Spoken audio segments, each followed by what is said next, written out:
एक बार की बात है, भगवान बुद्ध किसी दिन वन से गुजर रहे थे और वे देखते हैं कि रास्ते में एक व्यक्ति जमीन खोद रहा था। यात्रा से बुद्ध काफी थक चुके थे, इसलिए उन्होंने वहां मौजूद एक बड़े से वृक्ष के नीचे विश्राम करने की सोची।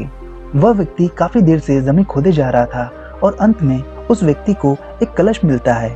कलश हीरे जवाहरात से भरा हुआ था। उस व्यक्ति ने सोचा कि आज तो मेरा भाग्य ही खुल गया। उसने वह कलश बुद्ध के चरणों में रखा और कहा, हे प्रभु, आपके आशीर्वाद से ही मुझे यह ढेर सारी दौलत प्राप्त हुई है।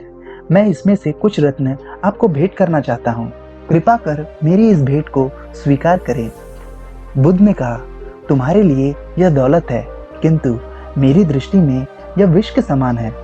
बिना परिश्रम के मिला धन विष होता है। वह व्यक्ति बुद्ध की बातों से नाराज हो जाता है और वहां से चला जाता है। उसने हीरे जवाहरात बेचकर संपत्ति खरीदी और दरिद्र से धनवान हो गया। कुछ दिनों के बाद किसी ईर्ष्यालु ने राजा से शिकायत कर दी कि जमीन में मिला धन राजकोष का होता है। अमुक व्यक्ति ने उसे निजी काम में लाकर राज्य के नियम का उल्लंघन किया है। राजा ने उस व्यक्ति को पकड़वाकर महल में बुलवाया और कलश जमा करने को कहा। व्यक्ति ने सारी बात महाराज को सच सच बताई और कहा, मैंने सारा धन हीरे जवाहरात बेचकर संपत्ति खरीद ली है। यह बात सुनने के बाद राजा क्रोधित हो जाते हैं और राजा के आदेश से उसे परिवार सहित जेल में डाल दिया गया। उसकी संपत्ति भी जब्त कर ली गई। एक दिन राजा जेल के निरीक्षण के लिए गए और जेल में उस व्यक्ति से भी मिले। व्यक्ति ने राजा से कहा, हे राजन, मुझे जब वह कलश जमीन से मिला था तो भगवान बुद्ध भी वहीं मौजूद थे। उन्होंने मुझसे कहा था कि इस कलश में रत्न नहीं विष भरा हुआ है। यह सुनकर मैंने उनका अपमान किया था। आज जेल में रहकर मुझे अनुभूति हो रही है कि उनकी बातें बिल्कुल सत्य थी। बिना परिश्रम किए मिला धन विष के समान ही होता है। मैं एक बार भगवान बुद्ध के दर्शन कर उनसे क्षमा मांगना चाहता हूँ।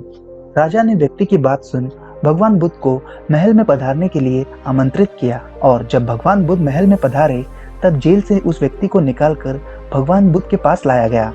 व्यक्ति ने भगवान बुद्ध के चरणों में बैठकर उनसे क्षमा मांगी और कहने लगा कि हे प्रभु, आपकी बात बिल्कुल सत्य थी।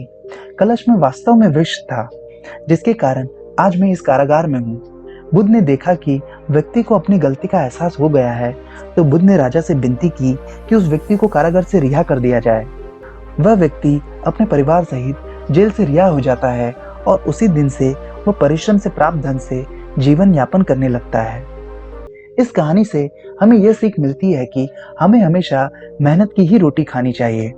बिना परिश्रम से मिला धन विष के समान ही था, विष के समान ही है और विष के समान ही रहेगा। इसलिए हमेशा परिश्रम से ही धन प्राप्त करें। दोस्तों, ये कहानी आपको कैसी लगी नीचे कमेंट बॉक्स में कमेंट करके जरूर बताएं और साथ ही अपने दोस्तों के साथ भी जरूर शेयर कीजिए ताकि गौतम बुद्ध की कहानियां और भी लोगों को सुनने मिल सके। Thank you.